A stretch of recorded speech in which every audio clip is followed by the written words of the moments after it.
edilmedi köllü ocağında. Göksünde döyünen can Azerbaycan. Gezdi o kent ve kent, o mahal mahal. Vurgun seni resmetti Azerbaycan. Aşırımlı dağlar. Şəkil çəkir axı, qoy çəksin də şəklini, gidin oradan çək. Pınahı dağlarla Düşür şəkilə. Saçda vaxtsız bitən o ağ telləri, zirvəsi qarşı aşağıları. Bilirəm, bu zamanda yaşasaydınız siz, nələri yazardınız, nələr vurğunuz. Həm nazlı yazarın, həm bu vətənin danılmaz fəxrisiz Səməd Vurğunun. Danılmaz fəxrisiz Səməd Vurğunun. Sağ ol. Azerbaycan, Azerbaycan, yaşa yaşa Azerbaycan.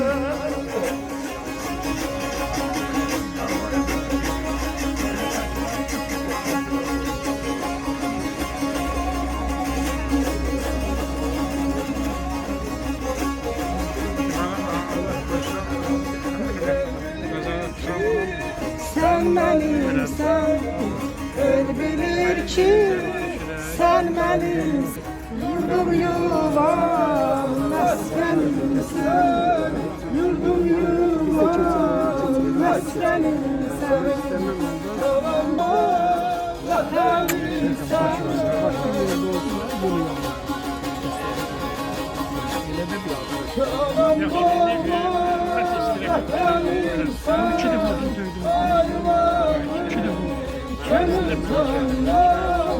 Azerbaycan, Azerbaycan.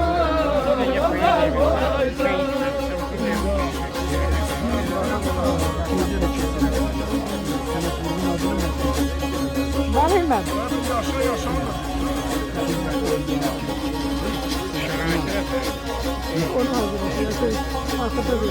Ben bir uşağım.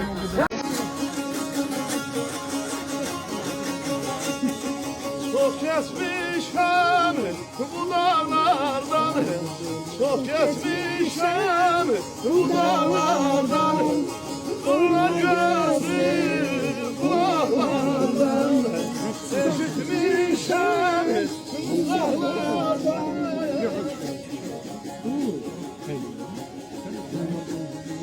Eşitmişim bu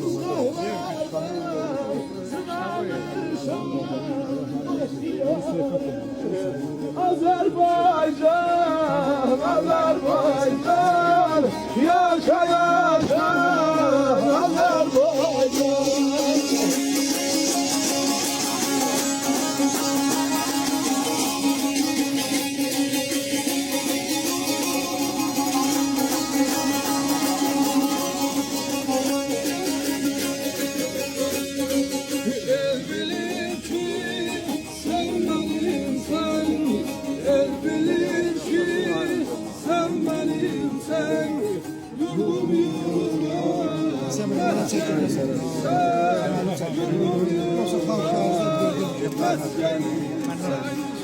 Anam doğma vatanım sen,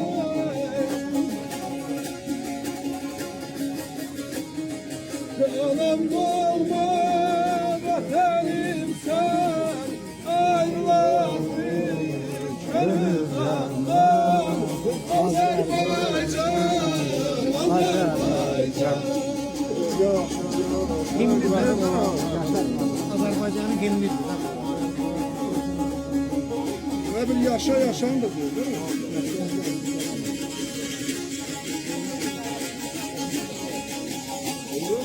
Ben bir uşağım, sen bir ağam. Ben bir uşağım, sen bir ağam. Olur ki bağlayan sana, olur ki bağlayan sana. Senden haşiyalaya, haşiyalaya, haşi senden. Ey sana yuvan sen, en gülü baban sen. Azerbaycan.